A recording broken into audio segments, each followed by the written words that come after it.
వాక్య భాగమును చూసినప్పుడు సామెతల గ్రంథంలోని 16వ అధ్యాయము, అలాగే సామెతలు 25వ అధ్యాయంలోని 2 వచన భాగములను మనం చూసుకున్నాం. ఈ సామెతల గ్రంథాన్ని ఎవరు రాశారు?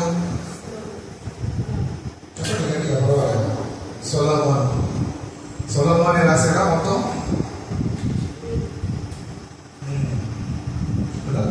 చాలా భాగము సొలొమోను రాశాడు. ఈ 25వ అధ్యాయంలో మీరు చూసినప్పుడు చెప్పడానికైతే సొలొమోను చెప్పాడు, కానీ ఆ మాటలు రాసిన వారు హిజ్కియా రాజు, అతని యొక్క సేవకులు కదా. 25 నుండి 29 అధ్యాయముల వరకు సొలొమోను చెబుతూ ఉన్నాడు. రాజైన హిజ్కియా యొక్క సేవకులు వాటిని లేఖనం చేస్తూ అలాగే రాస్తూ ఉన్నారు. 30వ అధ్యాయం చూసినప్పుడు యాకే కుమారుడైనటువంటి ఆగూరు చూసారా మాట, అక్కడ యాకే కుమారుడైన ఆగూరు పలికాడు. ఆ 30వ అధ్యాయంలోని మాటలు, అలాగే 31వ అధ్యాయంలోని మాటలు లెమూయేలు పలికినటువంటి మాటలు కదా. రాజైన లెమూయేలు 31ని రాజైనటువంటి లెమూయేలు పలికాడు. 30వ అధ్యాయమును రాజైన ఆగూరు పలికాడు. ఈ 25 నుండి 29 వరకు ఈ హిజ్కియా సేవకులు సొలొమోను పలుకుతూ ఉండగా వారు రాసినట్లు ఆ మాటలు చెబుతూ ఉన్నాయి. మరి మిగిలిన మాటలను స్వయంగా ఆ భక్తుడు సొలొమోనే రాసినట్లుగా చరిత్ర చెబుతూ ఉన్నది.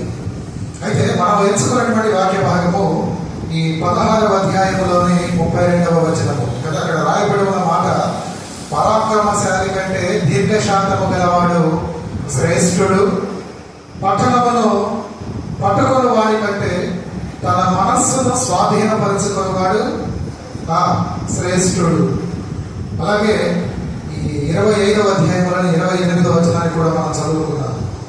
అక్కడ కూడా రాయబడి ఉన్న మాటను చూసినప్పుడు, ప్రాకారము లేక పాడైపోయిన పురము ఎంతో తన మనస్సును అణుచుకొనలేని వాడును అంతే.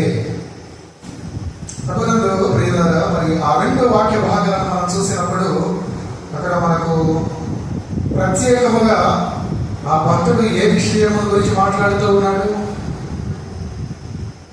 మీకు ఆ 2 వాక్య భాగాలలో కామన్ గా కనిపించే మాట కదా, మనస్సును గురించి ఆ మాటలు చెబుతూ ఉన్నాయి కదా. మానవ మనస్సు ఎవరికి ఉంటుంది? మానవుడిగా ఎవరికైనా ఉంటుందా కదా. దేవుడు ఆయన సృజించినటువంటి ఆ జీవరాశి అంతటిలో కూడా ఆ ప్రత్యేకమైనటువంటి పదార్థము కదా, ఆ మనస్సును ఆయన వచ్చింది కేవలము మానవునిలోనే కదా. ఆ మనస్సును మనం గమనించినప్పుడు మనలో ఎన్నో భావోద్వేగాలు కదా, ఎన్నో కోరికలను కలిగించే అనుభూతులు ఆ మనస్సు ముందు పడుతూ ఉంటాయి కదా. నిజంగా చూసినట్లయితే మనస్సు అనేది మన ఆలోచనలకు, ఎన్నో అనుబంధాలకు, ఇంకా ఎన్నో ఊహలకు, పక్షపాతాలకు కదా, ఎన్నో భావోద్వేగాలకు, ఎన్నో వ్యసనాలకు అది మూలమని చెప్పవచ్చు. అంటే అది అన్నిటికీ కేంద్రమని చెప్పవచ్చు. ఒక మాటగా చెప్పాలంటే ఇటు వాటన్నిటినీ కూడా అది నిలవ చేసే ఒక పాత్ర వంటిది కదా, వెసల్, ఒక పాత్ర వంటిది. ఇటు మనస్సును గురించి ఒక వ్యక్తి, ఓ మనస్సా నువ్వు ఎవరు అంటే ఆ మనస్సు చెబుతున్నటువంటి మాట, మీరు అనుసరిస్తున్నటువంటి సమయము కంటే నేను చాలా వేగమైన దానిని, మీ జలరాశులైనటువంటి సముద్రాల కంటే నేను ఎంతో లోతైన దానిని కదా, మీ ఊహలకు అందనటువంటి శక్తిని, సామర్థ్యములు కలిగిన దానిని, అలాగే మీరు ఊహించని రీతిగా ప్రతి క్షణము అంటే క్షణము కూడా నేను మార్పు చెందే దానిని చెప్పిందట. నిజమే, మనస్సు అన్నిటికంటే చాలా వేగమైనది, ఎంతో లోతైనది, ఎంతో సామర్థ్యము కలిగినది, అలాగే ప్రతి క్షణము కూడా మార్పు చెందేది కదా. మనస్సు యొక్క లక్షణాలు ఇప్పుడు అవన్నీ మనకు ఎందుకు అంటే మనసుకు అటువంటి గుణాలు, అటువంటి కొన్ని లక్షణములు ఉన్నాయి కనుకనే అటు మనస్సును మీరు జాగ్రత్తగా మీ వశములో ఉంచుకోండి అని ఆ భక్తుడు చెబుతున్నాడు. అది చదవండి 16వ వచనంలో మాట, ఆ 16వ 32వ మాట. శ్రేష్ఠుడు పట్టణమును పట్టుకున్న వాడి కంటే తన మనస్సును కదా, ఇందాక మనం అనుకున్నట్లు మనసుకు కూడే లక్షణాలు అవి చాలా ప్రత్యేకమైనవి, అలాగే చాలా బలమైనవి కదా. దాని వేగం అమోఘం, దాని సామర్థ్యము అనిర్వచనీయం, దాని లోతు కొలమానము లేనిది, దాని మార్పు మనం ఊహించలేనిది. అటువంటి ప్రత్యేకమైన కొన్ని బలమైనటువంటి క్వాలిటీస్ కలిగినది కనుక ఆ మనస్సుని స్వాధీనంలో ఉంచుకోండి, లేకపోతే మీరు చాలా గొప్ప పాటలో పడతారు, మీరు చాలా పాడైపోతారు. అందుకే 25లో అంటాడు, ప్రాకారముల యొక్క పాడైపోయిన బురమయ్యంతో తన మనస్సును అణుచుకొనలేనివాడు అంతే. మనస్సును అణుచుకోలేక, మనస్సును స్వాధీనములో ఉంచుకోలేక పాడైపోయిన వారు ఎంత గొప్పగా పాడైపోయారు అంటే అది మాటలు కన్నటువంటి కదా. చూడండి, మానవుడు తన మనస్సును తన ఆధీనంలో ఉంచుకోవాలని లేఖనము చెబుతూ ఉంటే, మరి ఆ మనస్సును మనము ఆధీనంలో ఉంచుకోగలమా? ఉంచుకోగలమా? ఉంచుకోగలరు. ఎందుకంటే మనస్సుకు ప్రాధాన్యంగా 3 గుణాలు ఉన్నాయండి. మొదటిది మనసుకు ఉన్నటువంటి ప్రాథమిక గుణము, అది ఆలోచించగలదు, అది ఆలోచించడము. రెండవది కోరుకోవడము. మూడవది ఆ కోరుకునే దానిని అది అనుభూతి చెందడము. 3 విషయాలు. దాని విధులు, దాని డ్యూటీస్ ఎలా ఉంటాయంటే, మొదటిది ఆలోచిస్తుంది, ఆలోచించిన దానిని కోరుకుంటుంది, కోరుకున్న దాన్ని అనుభూతిలోనికి తీసుకొని వెళుతుంది, అంటే దానిని కార్యరూపంలోనికి నడిపిస్తుంది. అటువంటి మనస్సును మనము ఎంతైనా అణచిపెట్టుకోవాలి. ఎందుకు మాస్టర్ గారు మనం అణచిపెట్టుకోవాలి అంటే, ఉదాహరణకు ఒక భక్తుడు మనస్సును గుర్రముతో పోల్చాడు. ఒక అడవి గుర్రము ఏ రీతిగా అయితే బలము కలిగినది, అదుపు లేనిదిగా ఉంటుందో, ఒక మానవుడి మనస్సు కూడా దాదాపు అటువంటిది. అటువంటి మనస్సును, ఆ గుర్రముతో పోల్చదగిన మనస్సును మీరు గమనిస్తే, ఈ యొక్క వాహనాల శక్తిని మనం దేంతో పోలుస్తామండి? ఆ గుర్రముల శక్తితోనే కదా, హార్స్ పవర్ అంటారు కదా. కొందరు యూత్కి తెలుసు, ఒక్కొక్క వాహనానికి కొంత ఆ ఇంజన్ ద్వారా, దాన్ని నడిపించే ఆ సాధనము ద్వారా కొంత శక్తి లభిస్తూ ఉంటుంది. ఆ శక్తిని కూడా మనము గుర్రముల శక్తితోనే పోలుస్తాం. ఈ మనస్సు యొక్క ఆ లక్షణములను బట్టి గుర్రములతో మనం పోల్చినప్పుడు, మరి అటువంటి గుర్రము అదుపు చేయబడాలి అంటే దానికి ఏం కావాలి? ఏం కావాలి? గుర్రము అదుపు చేయబడాలంటే దానికి కళ్ళము కావాలి, కళ్ళెము. దానిని కంట్రోలింగ్ కదా, కళ్ళెము.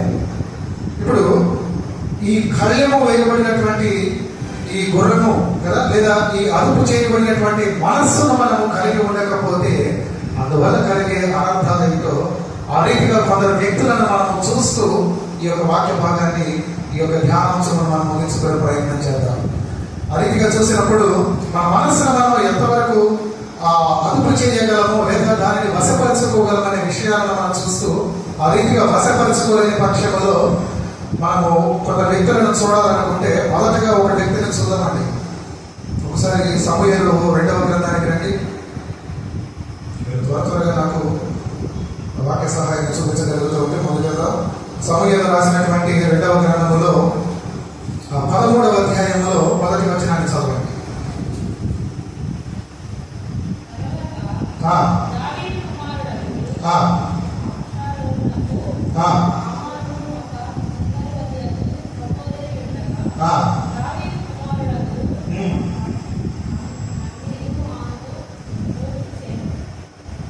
చదువు.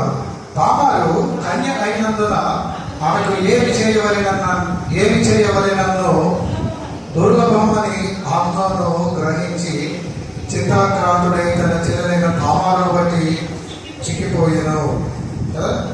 అక్కడ ఏం జరిగిందంటే చూడండి, దావీదుకు ఒక కుమారుడు కదా, అతని పేరు అబ్షాలోము. ఈ అబ్షాలోమునకు తామారు అనబడినటువంటి ఒక బహు సౌందర్యము కలిగినటువంటి ఎవరున్నారు కదా, ఆ సహోదరి దావీదు కుమారుడు అబ్షాలోము సహోదరి తామారు. ఇది ఒక పక్క అయితే, మరొక పక్క దావీదుకు ఇంకొక కుమారుడు, అతని పేరు అమ్నోను. ఇప్పుడు ఈ అమ్నోను ఈ అబ్షాలోము ఏం కావాలి? అబ్షాలోము దావీదు కుమారుడు, అమ్నోను దావీదు కుమారుడు. ఇప్పుడు వీరిరువురు ఏం కావాలి? అన్నదమ్ములు కదా, ఒకరు అన్న ఒకరు తమ్ముడు. ఆ రీతిగా చూసినప్పుడు అబ్షాలోముకు మరి సహోదరు అంటే ఈ అమ్నోనుకి ఏం కావాలి? సహోదరి.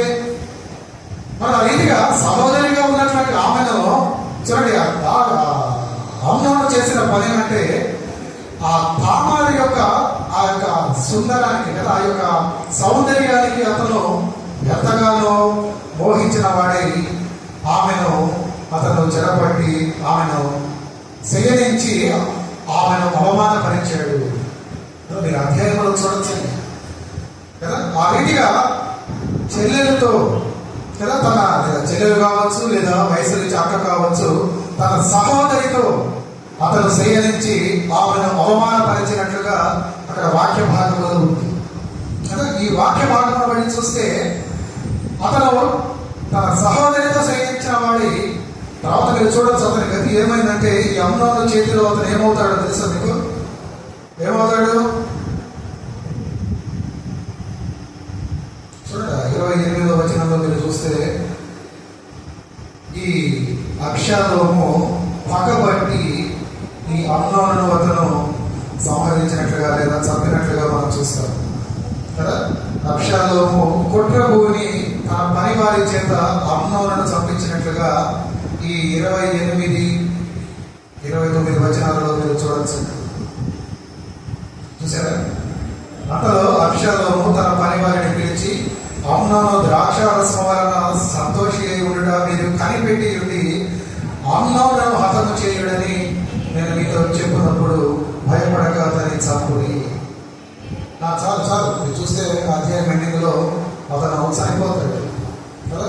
ఇప్పుడు ఎందుకు మనం ఈ వాక్యాన్ని లేదా ఈ యొక్క సందర్భాన్ని జ్ఞాపకం చేసుకుంటున్నామంటే, ఆ యొక్క కళ్ళము లేని మనస్సు కదా. ఈ మనస్సు గుర్రముతో పోల్చబడినప్పుడు, ఈ గుర్రము ఏ రీతిగా అయితే కళ్ళము వేయకుండా ఉంటే అదుపు చేయలేమో, తన మనస్సును తన స్వాధీనంలో ఉంచుకోక అనగా తాను అదుపు చేసుకోలేక తన యొక్క కామాతురతను బట్టి తను వరసకు సహోదరి అయినటువంటి ఆమెను అతను మోహించి కదా, ఆమెను బలవంతము చేసి ఆమెను అవమానపరిచాడు. ఆమెకు ప్రతిగా అతను పొందినదేమంటే మరణము కదా. అంటే కళ్ళము లేని మనస్సుకు కలిగే ఒక బహుమానము మరణము. మరణం అంటే తన మనసును తాను అదుపు చేసుకోలేకపోయాడు. సౌందర్యవంతురాలే కారణం, కానీ తన వరస ఏమిటి, ఆమె నాకు తగునా కాదా చూడాలి కదా. మనకు ఈ నవ నిబంధనలో కూడా పౌలు మహాశయుడు ఒక మాటను జ్ఞాపకం చేస్తుంటాడు. ఈ రోమీయులకు రాసిన పత్రిక 8వ అధ్యాయంలో 5వ వచనంలో ఆ మాటను మనం చూసినప్పుడు, శరీరానుసారులు శరీర విషయముల మీద మనస్సునుతులు కదా. అతను శరీరానుసారముగా నడుచుకున్నాడు, శరీరానుసారముగా నడుచుకున్నాడు అబ్షాలోము కదా. నాడు ప్రభువు సహవాసంలో మనం ఉన్నాం.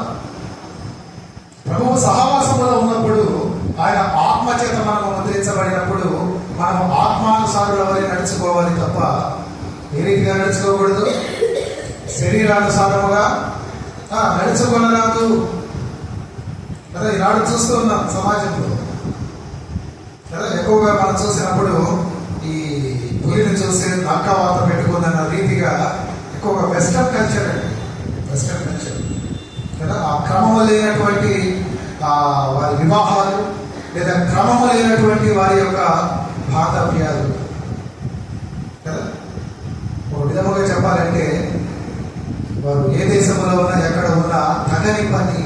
అవి ఎందుకు జరుగుతున్నాయంటే ఈ కళ్ళకు పోయినటువంటి మనస్సును వారు కలిగి ఉన్నారు. అనగా చేత అదుపు చేయబడినటువంటి మనస్సు కదా, వాక్యము చేత అదుపు చేయబడినటువంటి మనస్సుల చేత చూడండి, ఆ అక్షరము వలన ఆ అమ్నోను పొందినటువంటి బహుమానము లేదా ఫలం ఏమిటంటే మరణము కదా. కళ్ళము లేని తన మనస్సు తన తమ్ముని యొక్క సహోదరిని చెరిపి అవమానపరిచినందుకు ప్రతిఫలముగా మరణమునందాడు. అనగా శరీరానుసారముగా నడుచుకున్నాడు. ఆత్మానుసారముగా నడుచుకున్న వాడు ఆత్మ విషయముల మీద తన మనస్సు ఉంచుతాడు కదా. చదివే మాట మీరు తీసారా?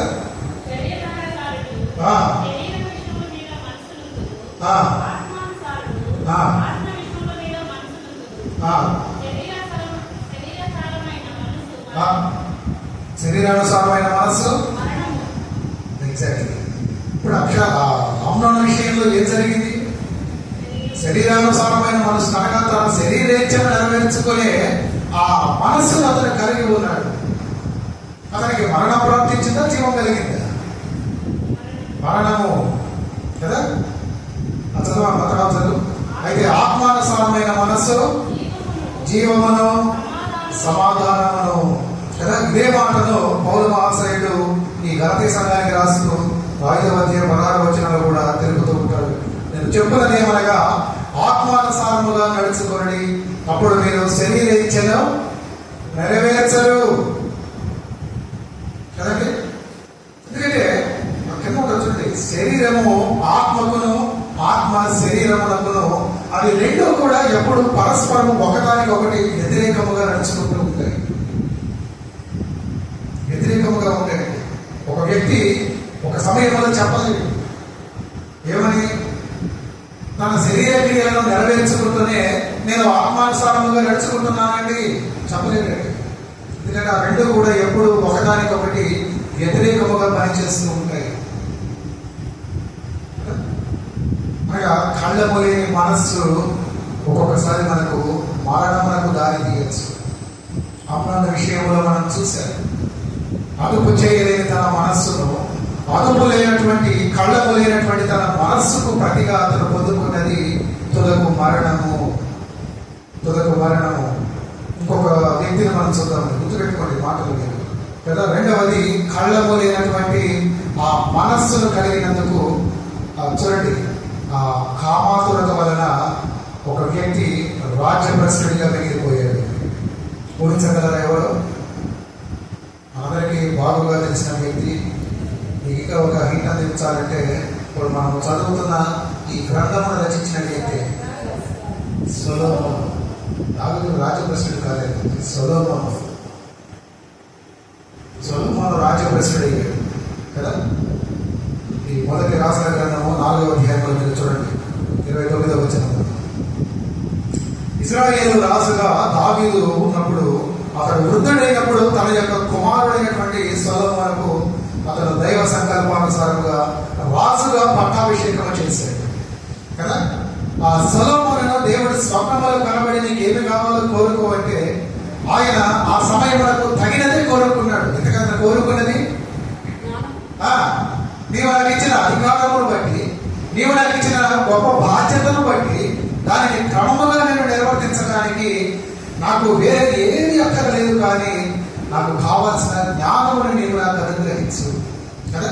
చాలా శ్రేష్టమైనది కోరుకున్నాడు కదా. దేవుడు జ్ఞానమును ఆయనకి ఇచ్చాడు. జ్ఞానముతో పాటు బుద్ధిని వర్ణింపశక్యము కానీ వివేచన గల మనస్సును ఆయన సొలొమోనుకి ఇచ్చాడు కదా. చదవండి ఆ మాట తీసారా? దేవుడు జ్ఞానమును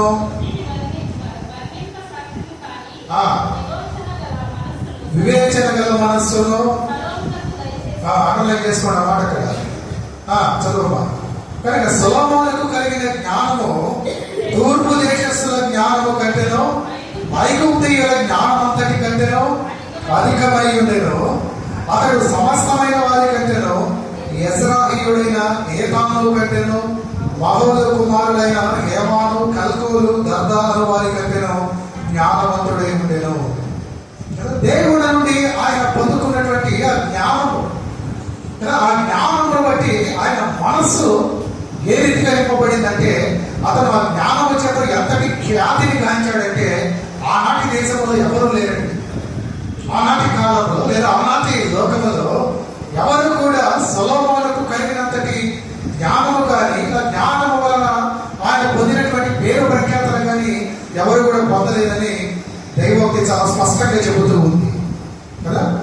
చదువు తర్వాత అతడు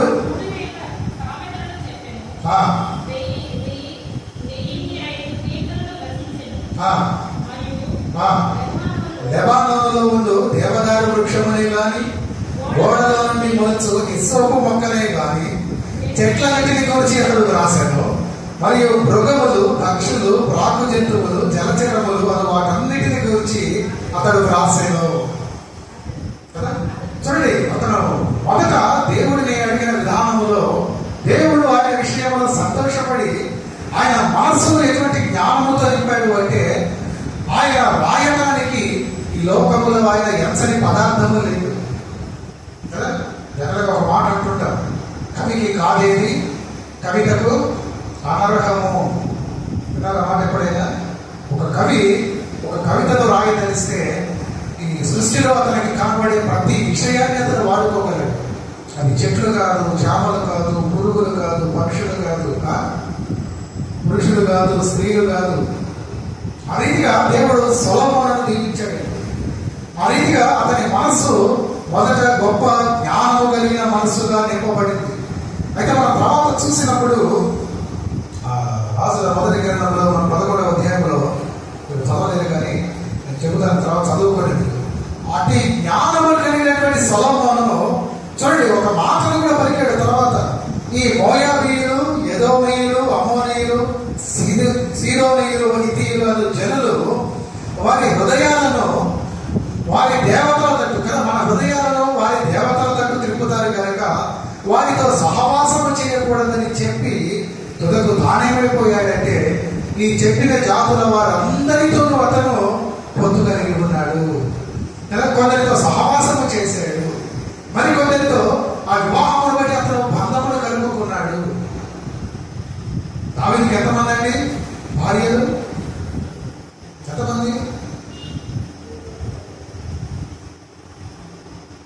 ఎంతమంది భార్యలు చెప్పండి, గట్టిగా చెప్పండి. 700 మంది భార్యలు. ఎంతమంది ఉపపత్నులు? 300 మంది ఉపపత్నులు. మొత్తముగా కలిసి అతని వైవాహిక జీవితము ఎందరితో ముడిపడింది?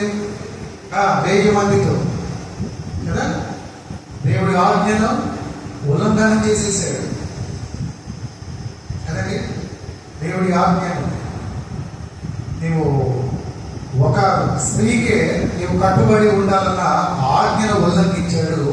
రెండవది, ఆ మిగిలిన వారిలో తన జీవితంలో తాను అనుమతించినటువంటి ఆ స్త్రీలందరిలోనూ ఆ దేవుడు నిషేధించినటువంటి నీవు కలిగి ఉండకూడదు అన్నటువంటి ఆ జాతులన్నిటినీ కదా మనం గమనించినప్పుడు అతను ఫరో కుమార్తెను కూడా అతని యొక్క ఆ జాబితాలో, అతని యొక్క ఉపపత్నుల జాబితాలో అతను కలిగి ఉన్నట్లుగా మనకు లేఖన భాగం చెబుతుంది కదా. ఫరో కుమార్తె, ఫరో అనగా ఐగుప్తులు పాలించేవారు.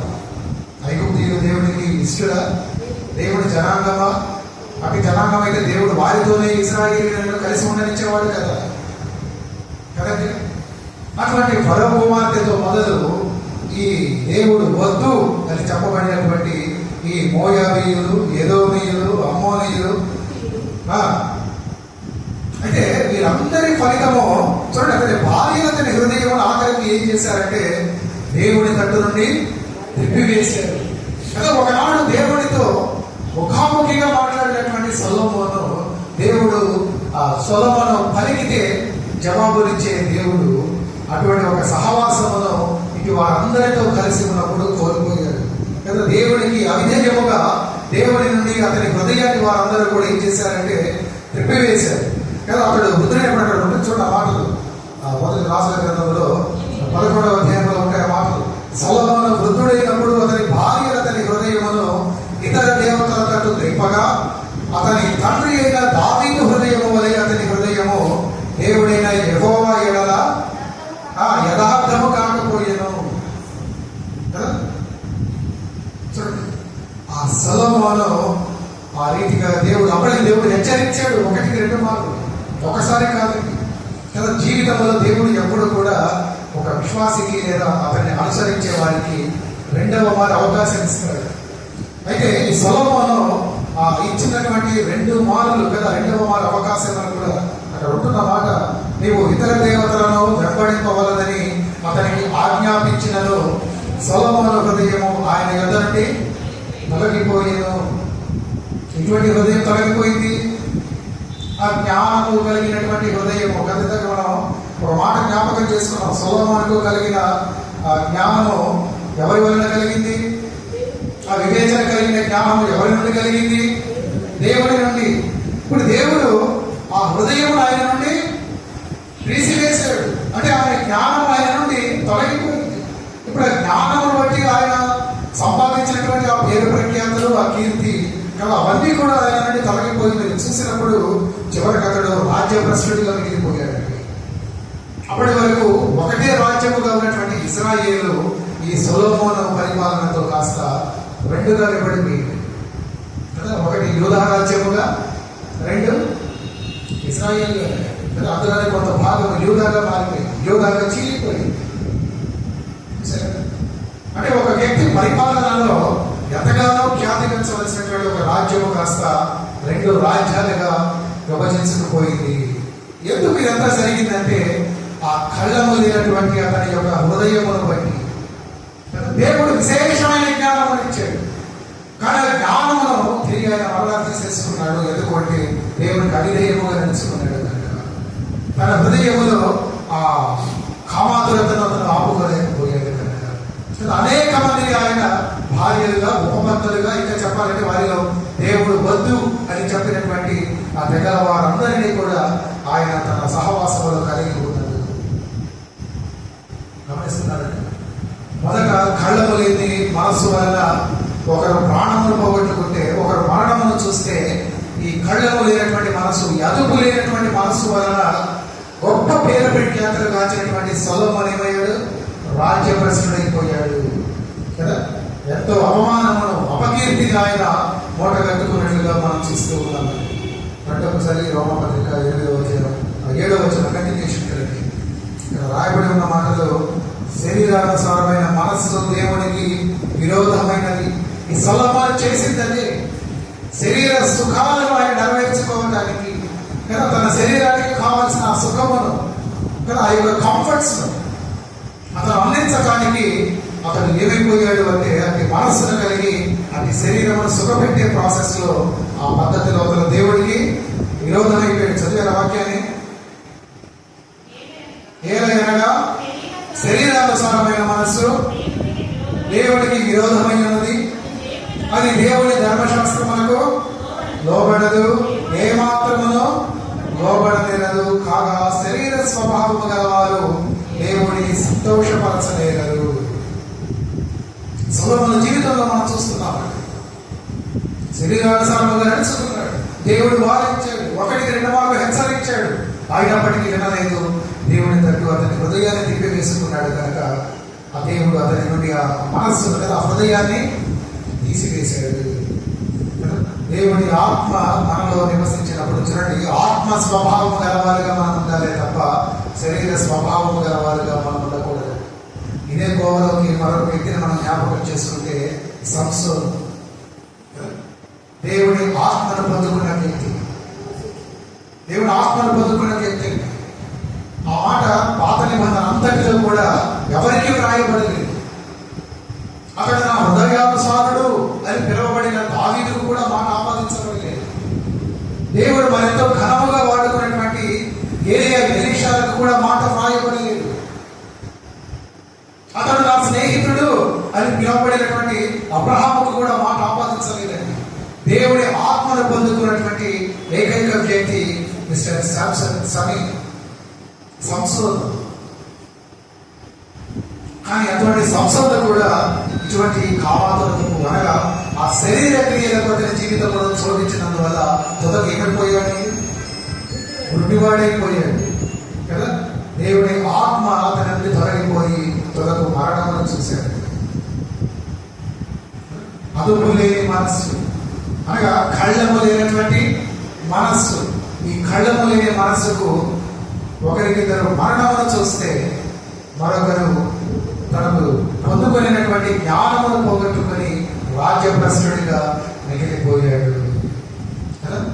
చూద్దామండి, ఈ కళ్ళము లేని మనస్సు వలన ఇంకొక వ్యక్తిని కూడా మనం చూద్దాం.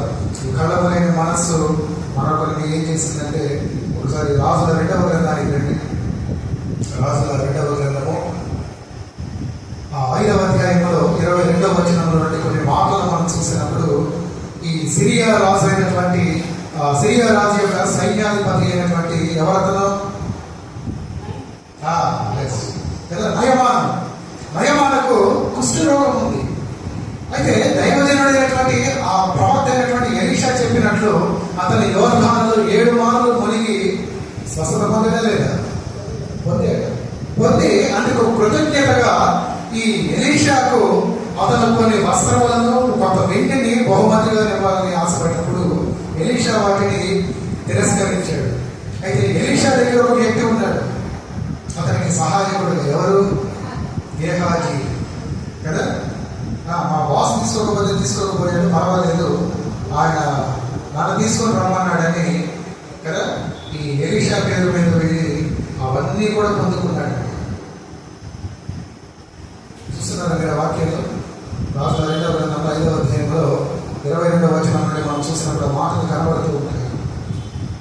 నా యజమానుడు నా చేత వర్తమానము పంపి ప్రవక్తల శిష్యులలో 2 యవనులు ఎఫ్రాయిము మన్యము నుండి నా యొద్దకు ఇప్పుడే వచ్చేది కనుక నీవు వారి కొరకు 2 మణుగుల వెండియు 2 దుస్తుల బట్టలను దయచేయమని సెలవించుచున్నాడు. నేను అందుకు నయమాను, నీకు అనుకూలమైతే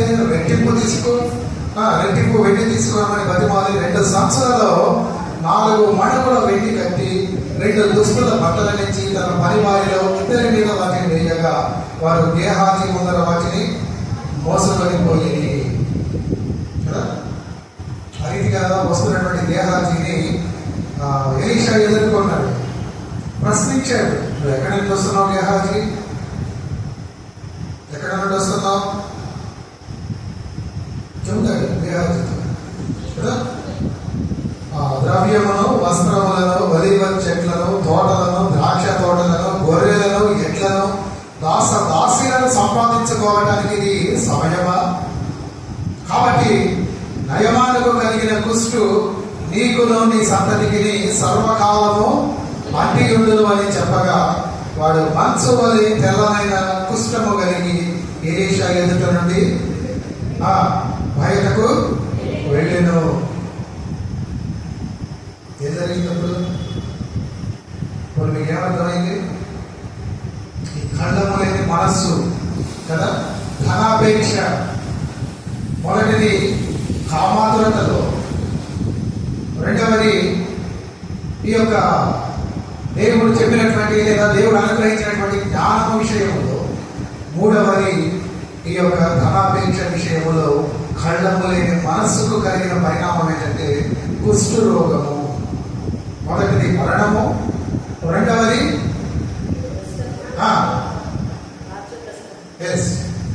పదవి చించము లేదంటే పదవి నుండి తొలగించబడటం, రాజ్యభ్రష్టు కావటం, అపకీర్తి పాలు కావటం, మూడవది ఈ కళ్ళము లేనటువంటి మనస్సు. ధనము విషయములో కళ్ళము మనం కలిగి ఉండకపోతే, ధనం అవసరమే లోకంలో మనం సంపాదించడానికి లేదా క్షమించాలి, లోకంలో బ్రతకడానికి ధనం అవసరమే. అయితే మన అవసరానికి మించి మనం ధనాన్ని కోరుకున్నప్పుడు అది ఒకనాటికి పెరిగి పెరిగి పెరిగి ఆ ధనమే మనకు సర్వస్వముగా కదా. ధనము లేనిది మనకు లేనంత రీతిగా మా ధనాపేక్ష కలిగిన వారుగా మనం ఉంటాం.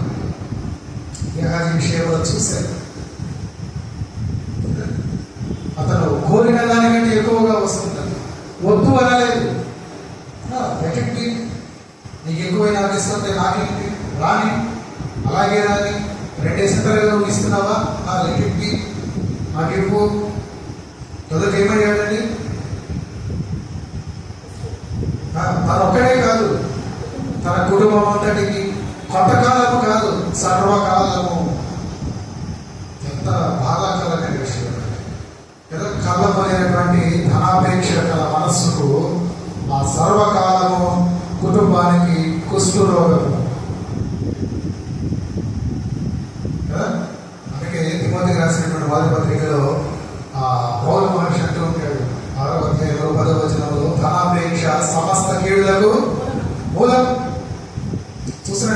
రోజుల్లో చాలా మంది విశ్వాసులు కదా, ఆ మాట వస్తే సగ కాపలు, సగ పెద్దలు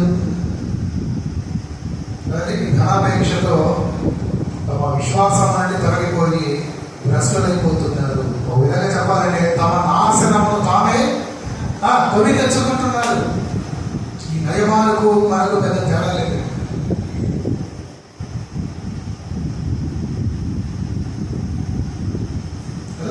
కళ్ళమలేనటువంటి ధనాపేక్ష గల మనస్సు. ఇంకొకరిని చూద్దామా? మొదటి ఎవరిని చూసాం? అమ్నోను చూసాం. అలాగే సంసోనుని జ్ఞాపకం చేసుకోవచ్చు.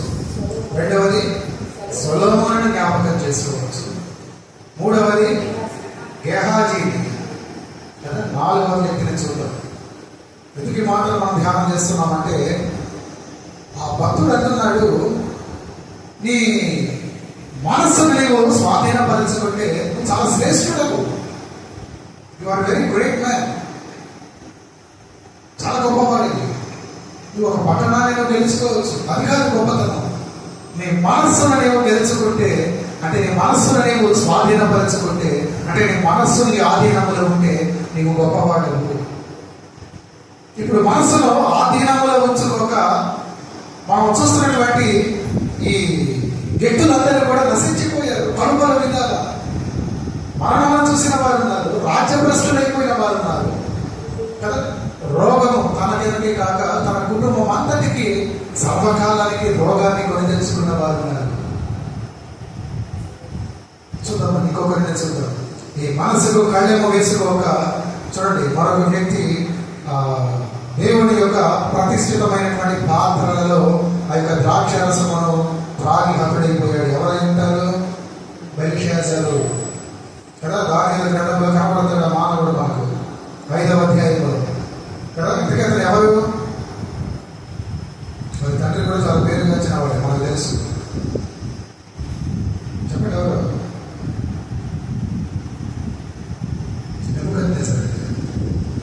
రాజైనటువంటి నెబుకద్నెజరు కుమారుడు ఈ బెల్షాజరు కదా. తన మనస్సును అణుచుకోక, అంటే ఆ మనస్సును కళ్ళకు వేసుకోక, ఆ పరలోకమందున్నటువంటి ప్రభువు మీద తనను తాను హెచ్చించుకొని కదా అతను ఏం చేశాడు? తీసిన 5వ అధ్యాయం 22వ వచనం చదవండి. ఆ 22వ అధ్యాయంలో 5వ అధ్యాయం 22వ వచనం నుండి మనం చూసినప్పుడు అతను పరమానంద ప్రభువు మీద తనను తాను హెచ్చించుకొని తన అధిపతులను, తన రాణులను, తన ఉపపత్తులను దేవుని ఆలయ సంబంధమైన ఉపకరణాలలో ద్రాక్షారసమును పోసి వాటితో త్రాగుచు, చూడనైనను విననైనను గ్రహింపనైనను చేతగాని వెండి బంగారు ఇత్తడి ఇనుము కర్ర రాయిలను వాటితో చేయబడిన దేవతలను స్తుతించి, కానీ తన ప్రాణములను సకల మార్గములను ఏ దేవుని వశములమునవో ఆయనను ఘనపరచలేరు. అనగా దేవుడికి ప్రతిష్ఠితమైన వాటిని అందుకు కారణం ఏమై ఉంటుందంటే, ఇక్కడ రాయబడి ఉన్న మాటలను బట్టి అతడు గర్వించిన హృదయముతో కదా, అనగా తన మనస్సును అతను స్వాధీనపరచుకోక దేవుడి కంటే తనను తాను హెచ్చించుకుంటూ కదా, దేవుడి కంటే తనను తాను అధికుడిగా చేసుకుంటూ ఆ రీతిగా మరొకరు పడిపోయారు. ఎవరు? సాధారణ కదా, లూసిఫర్. దేవుడి కంటే ఆయన అధికుడిగా ఆ పుట్టిన తలంపు చాలు ఆయన పడేసింది కదా. ఈ బెల్షాజరు విషయంలో కూడా మనం చూస్తే అతని గర్వంతో లేదా అతని యొక్క అహంకారంతో నిండుకొనిన మనస్సు పడిపోవడానికి ముందు ఏం నడుస్తుంది? అహంకారము. నాశనానికి ముందు గర్వము. ఇదే సామెతల 16లో ఉంటుంది కదా మాట. అందరికి బాగా తెలిసిన మాట అది కదా. 16, 18 అనుకుంటా, 18, 19 చూడండి మాట. 18 నాశనములకు ముందు గర్వము నడుచును, పడిపోవటకు ముందు అహంకారమైన మనస్సు నడుచును కదా. ఈ బెల్షాజరు విషయంలో అదే జరిగింది. ఎవరా దేవుడు? నాకంటే గొప్పవాడా? కాదు. లేదు, మీరు ఆయనకి ఇచ్చినటువంటి లేదా వారు తెచ్చినటువంటి ఆ ప్రతిష్ఠితమైన వాటిని తీసుకొని రండి. దేవుడికి అర్పించిన వాటిని, దేవుడికి ప్రతిష్ఠించిన వాటిని, ఏదైనా సరే చిన్న చిన్న ఉపకరణాలు మొదలు దేవుని సంఘాలయం వరకు కదా. మన తండ్రి గారు మనకు అప్పగించి ఉండవచ్చు, మన తాతగారు మనకు అప్పగించి ఉండవచ్చు, లేదా మనమే ఎంతో వ్యయముతో కదా ఆ సంతాలు పోగు చేసి సంఘమును కట్టుండవచ్చు, ఎంతో ప్రయాసంతో ఆత్మలను సంపాదించి సంఘాన్ని నింపవచ్చు. కానీ సంఘము నీది కాదు. అది ఎప్పుడైతే దైవజనుల చేత దేవుడికి ప్రతిష్ఠిత చేయబడిందో అది దేవుడిని మట్టుకే. సంఘము ఆయనది, ఆయన తన స్వరం కలిగించుకున్నది. అటువంటి సంఘము మీద మనము ఎప్పుడు కూడా మనది అన్న ముద్ర వేయగలదు. అతను అంటున్నాడు, ఉపకరణాలను తేటి నేను వాటిలో తాగాలి, నేను వాటిని బట్టి విందు చేసుకోవాలి, నేను వాటిని బట్టి కొంత సంతోషపడాలి. ఏమయ్యాడు కదా. చూస్తే దేవుడు అక్కడ రాయబడి ఉన్న మాట మెనే టెకేల్ ఉఫాసి కదా. అరమైట్లో ఆ మాట దాని అర్థము మెనే అనగా దేవుడు నీ దినములను లెక్కించడం మొదలు పెట్టాడు. టెకేల్ దేవుడు ఆయన త్రాసులో నేను తూకము వేసుకున్నాడు. ఉఫాసి దేవుడు నిన్ను విభజించాడు, లేదా దేవుడు తీర్పు తీర్చేశాడు, నేను లెక్కించాడు, నేను తూకములు వేసి కొలిచాడు. తుదకుని విషయంలో తీర్పును ఆయన అమలు చేసేసాడు. గమనిస్తున్నారండి, దేవుడితో ఆటలు కాదు. దేవుడికి ప్రతిష్ఠితమైన వాటితో మానవుడు ఎప్పుడూ కూడా అల్పముగా తీసుకోకూడదండి. గర్వించిన హృదయాలు కదా, అహంకారంతో నిండిపోయిన హృదయాలు, అతి హృదయము కలిగిన పెరిషాసులు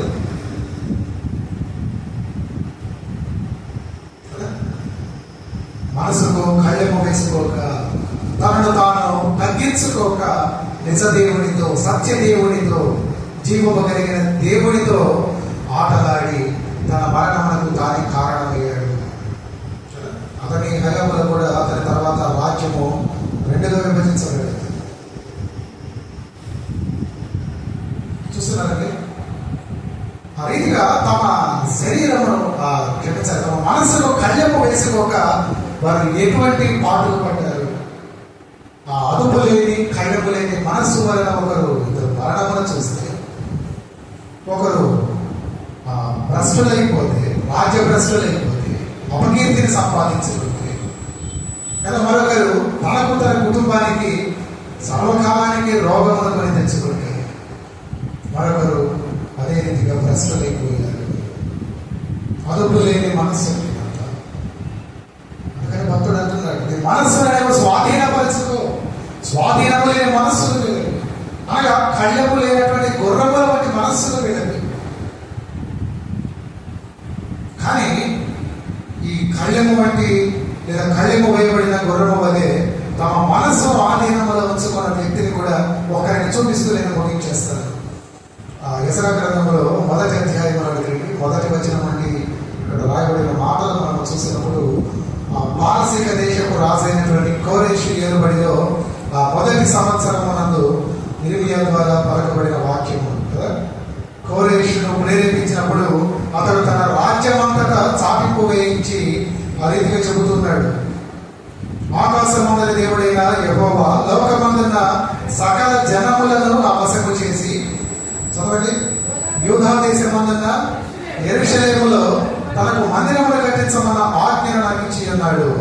కావున మీలో ఎవరు ఆయన జనులై ఉన్నారో వారు యూదా దేశమందున్న యెరూషలేమునకు బయలుదేరి ఆ దేవుడి మందిరము అనగా ఇశ్రాయేలీయుల దేవుడైన ఈ యెహోవా మందిరమును కట్టవలెనను వారి దేవుడు వారికి తోడై ఉండుగాక. ఎవరండి ఇతను? పారసీక దేశపు రాజు. ఎవరండి ఇతను? ఒక అన్యుడు కదా. మనం చూసినటువంటి ధ్యానం చేసుకున్న లేదా జ్ఞాపకం చేసుకున్న కొందరిలో ప్రభువును ఎరిగిన వారు కొందరైతే, దేవుడిని ఎరిగిన వారై ఉండి వారు త్రోవ తొలగిపోతే తమ మనసుకు కళ్ళెము వేసుకోక, దేవుడిని ఎరగని వాడై ఉండి, అన్యుడై ఉండి, ఒక పారసీక దేశపు రాజై ఉండి దేవుడి మాటకు లోపడ్డాడు. ఎలా లోపడ్డాడు అంటే అతని మనసును తాను స్వాధీనంలో ఉంచుకున్నాడు. తన మనసుకు కళ్ళెము వేసుకొని దేవుడి చిత్తమునకు లోపడ్డాడు. నీవు వారందరినీ పంపించు, నేను పంపిస్తానయ్యా. వారు నా మందిరంలో కట్టాలి, నేను సహాయపడతానయ్యా. ఎవరన్నారండి? అన్యుడి ఉంది కదా. వారందరూ కూడా చూడండి, చూస్తున్నారు మాటలు. యెరూషలేములో నుండి దేవుని మందిరమును కట్టించడకై స్వేచ్ఛార్పణను గాక ఆయా స్థలములలోని తమ యొద్ద నివసించే వారికి వెండి బంగారములను వస్తువులను పశువులను ఇచ్చి సహాయం చేయవలనని ఆజ్ఞాపించెను కదా. దేవుడు చూడండి, నేను ప్రేరేపించినప్పుడు మనసుకు కళ్ళెము వేసుకోక ఆయన చిత్తమును నెరవేర్చే వారముగా మనం ఉండాలి. అప్పుడప్పుడు జరుగుతుంటుంది కదా. దేవుడు మందిరానికి ముందు ఎంతో ఇవ్వాలన్న ప్రేరేపణ, కానీ దేవుడు మందిరానికి వచ్చేటప్పుడు ఆ ప్రేరేపణ కాస్త చల్లారిపోతుంది. చల్లారిపోయినా లేదా? చల్లారిపోయినా లేదా? జరుగుతుంటుంది. ఎందుకంటే ఒకప్పుడు నేను దానికి నడుచుకున్న వాడిని కనుక చెప్పగలుగుతున్నాను. మొదట ఎంతో చేయాలి, ప్రభువుకు మనం ఎంతో ఇయ్యాలి, ఏదో చేయాలన్న ప్రేరేపణ కదా. అది ఉత్సాహం. ఆ రీతిగా దేవుడి చిత్తమును నెరవేర్చక మనం వెనకబాటులో ఉంటాం. అలా కాదు అంటే దాని అర్థం మన మనసుకు మనం ఏం చేశామంటే కళ్ళెము వేసుకున్నాం కదా. చేయి చాచి కుప్పిని విప్పాల్సిన మనము మన మనసుకు మనము కళ్ళెము వేసుకుని ఆ గుప్పిలిని మనం మూసేస్తూ ఉన్నాం కదా. దేవుడికి ఇవ్వడంలో మనం వెనకబడుతున్నాం. ఒక అన్యుడై ఉండి దేవుడి యొక్క మాటను ఆయన ఎంతగా విన్నాడు అంటే గొప్ప చాటింపులు వేయించి చేయవలసిన ఆ సహాయమును, ఇవ్వవలసిన సహకారం అంతటిని ఇచ్చిన వాడిగా ఈ కోరేషు మనకు కనబడుతున్నాడండి. దైవ చిత్తమును అతను నెరవేర్చిన వాడిగా కదా, దేవుడి చిత్తమునకు లోబడిన వాడిగా కనబడుతూ ఉన్నాడు. ఈనాడు దేవుడి పేరు పెట్టబడిన మీరు ఏ రీతిగా దేవుడి చిత్తమునకు మీరు సిద్ధపడుతూ ఉన్నారు? దేవుడికి ఇచ్చే విషయంలో ఎప్పుడు మన హృదయానికి లేదా మన మనసుకు మనం కళ్ళెము వేసుకోవాలి. మిగిలిన విషయాలలో వేసుకోవాలి. చూశాను కదా, కొందరికి కామాతులకు, ధనాపేక్షకు కదా, దేవుడి మాటకు విధేయతను కనపరచలేదు. సొలొమోను విఫలమైపోయాడు. నువ్వు వారి దగ్గర ఉండద్దు అన్నాడు. మొదట ఆయన మాటను చాటించాడు కూడా, కానీ తొలకు ఆ మాటను ఆయనే నెరవేర్చాడు. అవి వారందరినీ ఆయనే కలుపుకున్నాడు, ఆయన వివాహం చేసుకున్నాడు.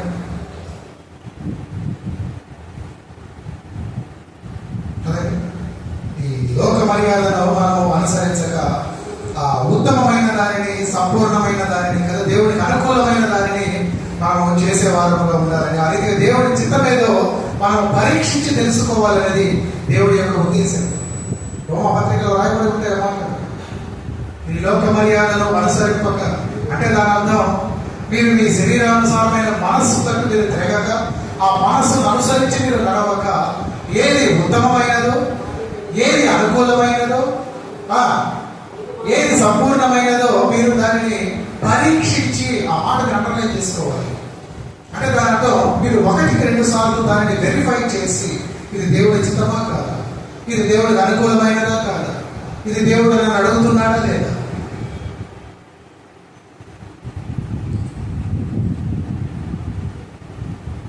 కీర్తనల గ్రంథానికి మాట చూపిస్తారు. కీర్తనల గ్రంథము 32వ అధ్యాయంలో 9వ వచనంలో ఒక మాట రాయబడుతుంది. కీర్తన 32:9 చూసినప్పుడు, భూమి మీద బుద్ధి జ్ఞానములు లేని 2 జంతువులు మనకు కనబడుతూ ఉంటాయి కదా. ఒకటి గుర్రము, రెండవది గాడిద. అయితే చదవడం తర్వాత అవి అదుపులో వచ్చేటప్పుడు వాటి నోరు వారుతోనూ కళ్ళెములోనూ బిగించాలి కదా.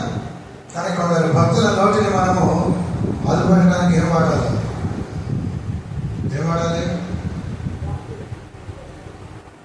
కదా. లేకపోతే ఇష్టానుసారంగా మాట్లాడే వాళ్ళు ఉన్నారు కదా. మరి భక్తిని వారు పాడు చేసుకుంటూ, యాకోబు భక్తులు అంటాడు మొదటి అధ్యాయం రాసిన పత్రికలో కదా, దేవుడికి లోబడకపోతే చూడండి దేవుడు పారిపోకుండా గేలను వేస్తాడు. ఈ రాజుల 2వ గ్రంథంలో ఉంటుంది 19:28 మాట. రాజుల 2వ గ్రంథము 19వ అధ్యాయము 28వ వచనంలో,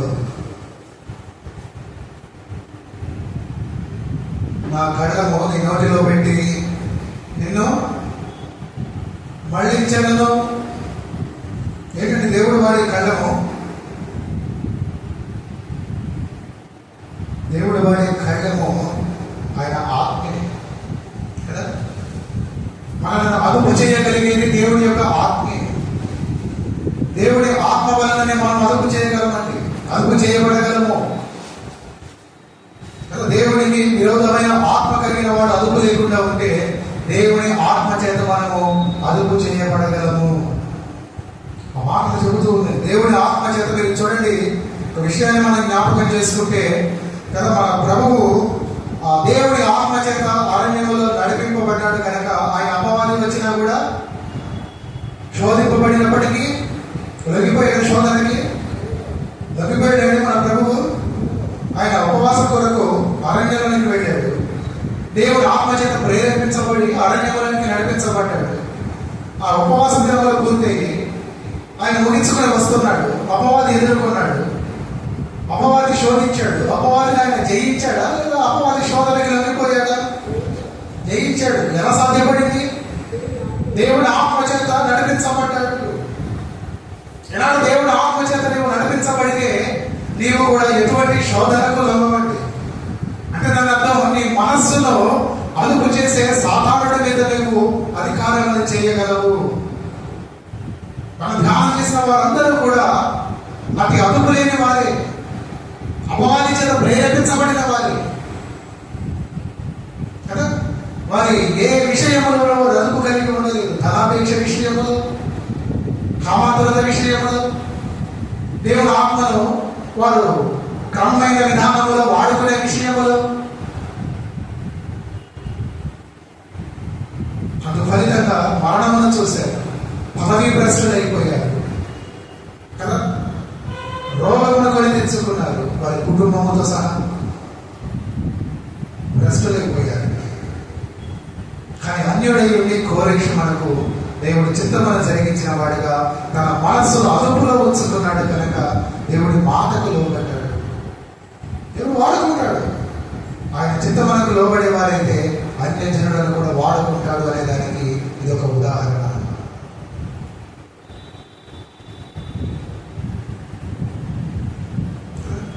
రీతిగా దేవుడి ఆత్మకు మనం ఎప్పుడైతే ఈ మరణాన్ని మనం లోబరించుకుంటామో మనం ఏమై ఉంటామో దేవుడి కుమారుడిగా కుమార్తెలుగా పిలువబడుతూ ఉంటాం. రోమపత్రిక 8వ అధ్యాయాన్ని మీరు తర్వాత చదవండి ఒకసారి. ఇప్పుడు కాదు, ఇంటికి వెళ్ళారు చదవండి. ఆ 5వ అధ్యాయం అంటే చాలా శ్రేష్టమైన మాటలండి. నేనంటాను ప్రతి దినం రోజుకు ఒక్క మారైనా మనం ధ్యానం చేయాలి. మాట చదువుతూ ఉండాలి. 5వ అధ్యాయం 8వ అధ్యాయం 5వ వచనం నుండి 13వ వచనంలో రాయబడిన మాట, దేవుని ఆత్మకు లోబడినచో దేవుడి కుమారుడవై ఉండు. ఎఫెస పత్రికలో పౌలు మహాశయుడు మాటను తెలియజేస్తూ సత్యవాక్యము అనగా రక్షణ వార్తలు విని క్రీస్తునందు విశ్వాసం నుంచి వాగ్దానము చేయబడిన ఆత్మ చేత మనము ముద్రించబడిన వారు అంటే స్పిరిట్ ఆఫ్ గాడ్. దేవుని ఆత్మలో మనము ముద్రించబడ్డాం. అంటే ఇప్పుడు ఎవరి చేత నడిపించబడాలి? దేవుని ఆత్మ చేత నడిపించబడాలి. అంటే దాని అర్థం నీవు శరీరానుసారమైన మనస్సును కాక ఆత్మానుసారమైన మనస్సును నువ్వు కలిగి ఉండాలి. ఆత్మ కార్యాలను చేయాలి. నీవు ఆత్మలో ఫలించాలి కదా. ఆత్మ ఫలము నీవు నిండుకోవాలి. మరి నీవు ఏ స్థితిలో ఉన్నావు? ఎలా ఉన్నారండి మీరు? గమనించుకుంటున్నారా? ఈ ఆత్మ ఫల విషయంలో మనం ఒకసారి ధ్యానం చేస్తాం కదా. ఆ ఫలములో ఒక్క తొల కూడా మనలో నుంచి తొలగిపోకూడదు. ఆ ప్రేమ మొదలు లాస్ట్లో దీర్ఘశాంతము, దయాళుత్వము, ఆశానిగ్రహం వరకు ఆ ప్రతి తొనను, ఆ ప్రతి భాగమును నువ్వు కలిగి ఉన్నప్పుడే నువ్వు ఆత్మఫలములో సంపూర్ణుడైన దానివు, సంపూర్ణమైన వాడు. ఎప్పుడు జరుగుతుందంటే నువ్వు ఆత్మానుసారమైన మనస్సును కలిగి ఉన్నప్పుడు. అంటే దాని అర్థం నీవు ఆత్మ చేత నియంత్రించబడుతున్నప్పుడు. అంటే దాని అర్థం నీ మనస్సును నీవు కళ్ళెపు వేసుకొని నడిపిస్తున్నప్పుడు. అంటే దేవుని ఆత్మ చేత నీవు నడిపించబడుతున్నప్పుడు. అటువంటి వాడు శ్రేష్ఠుడు అని వాక్యం చెబుతుంది. మరి మీరు శ్రేష్ఠుడు కాదో మిమ్మల్ని మీరే చూసుకోండి. చదవండి ఒకసారి మూల వాక్యాన్ని. పట్టణంలో పట్టుకునే వాడి కంటే తన మనస్సును స్వాధీనపరచుకున్న వాడు శ్రేష్ఠుడు.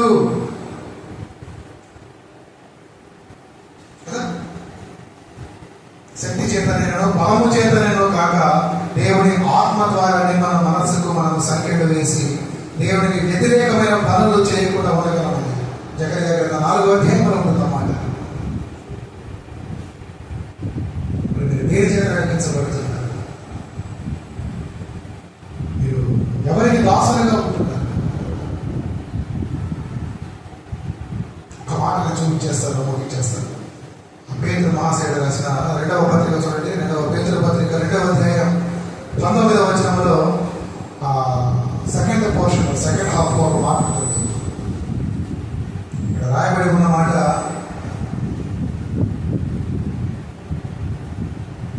పేతురు 2:19లో ఒకడు దేని వలన జయింపబడినో దానికి దాసుడగును కదా. దేని వలన జయింపబడుతున్నారు? దేని వలన? దేవుడి ఆత్మ చేతన లేదా మీ మనస్సు చేతన? మీరు దేని వలన జయింపబడతారో మీరు దానికి దాసులు అవుతారు.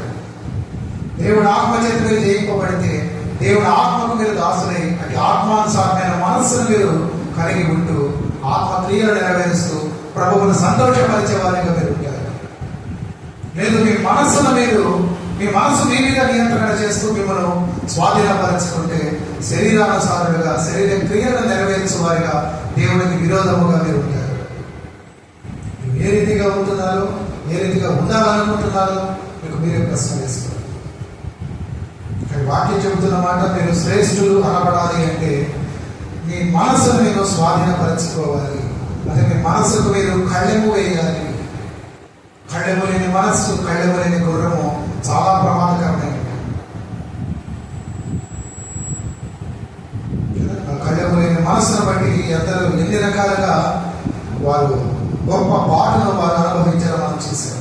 ప్రాణం సైతము పోగొట్టుకున్న వారు, పదవి ప్రశ్నలైపోయి గొప్ప అవమానం, ఎంత పేరు ప్రఖ్యాతలు సంపాదించారో అంతకంతకు అవమానం పొందిన వారు, రోగమును తెచ్చుకున్న వారు, దేవుడి చేతిలో తీర్పు నందిన వారు, వీరందరూ కూడా కళ్ళెము లేని మనస్సును కలిగిన వారు. కానీ కళ్ళెము కలిగిన మనస్సుతో దేవుడి చిత్తమును నెరవేర్చిన వాడు కోరేషు. అన్యుడైనప్పటికీ దేవుడు అటువంటి వారిని అడుగుతున్నాడు. మాటను మీరు జ్ఞాపకం ఉంచుకోవాలని, మన ప్రభువు మీ పాపములను తుడిచివేయటకే ఆయన రక్తమును చెల్లించినని నమ్మి ఇక్కడ ఆయన అధికారంలో మన పైన ఉన్నట్లుగా మన ప్రతి పాపమును మనము తొలగించుకుంటూ ఆ ప్రతి అపవిత్రత నుండి మనము తొలగి ఆయనకు ఆ కళ్ళెము వంటి దేవుడి వాక్యములకు ఆయన ఆత్మకు మనం అప్పగించుకోవాలని ప్రేమతో తెలియజేస్తూ నా ఈ మాటలను నేను ముగిస్తూ ఉన్నాను. ఇప్పుడు వినికిడిలో ఇచ్చిన క్లుప్త మాటలను ముగించుగా ప్రార్థించుకుందాం. ప్రార్థనతో ముందున్న సమయంలోకి మనం సిద్ధపడదాం. పరిశుద్ధుడ జీవాధిపతి, మీ ఘననామమును బట్టి, మీ పాదములను బట్టి మీకే వందనాలు. ఈ దినమునైనా మీరు ఏ రీతిగా మా మనస్సును మేము స్వాధీనపరచుకోవాలో పరచుకొని ఎడల మేము ఏమై ఉన్నాము తుదకు మేము ఏమవుతామో మీరు మాకు సెలవిచ్చారు. అందరిని బట్టి మీకే వందనాలు. మీ బిడ్డలైనా మరి విన్న మాటలను బాగుగా వారి హృదయంలో బదిలపరచుకొని అటు వాక్యానుసారమైన జీవితం, కళ్ళెము వేయబడినటువంటి మనస్సు కలిగిన జీవితాలను, ఈ ఆత్మచేత నడిపించబడుతున్న జీవితాలను వారు కలిగి ఉండాలని, బిడ్డలకునైనా అతి సహాయం మనకు దయచేయాలని అయ్యా మిమ్మల్ని మనసారా వేడుకొచ్చు ప్రార్థిస్తూ యేసు నామమున వేడుకొచ్చున్నాము.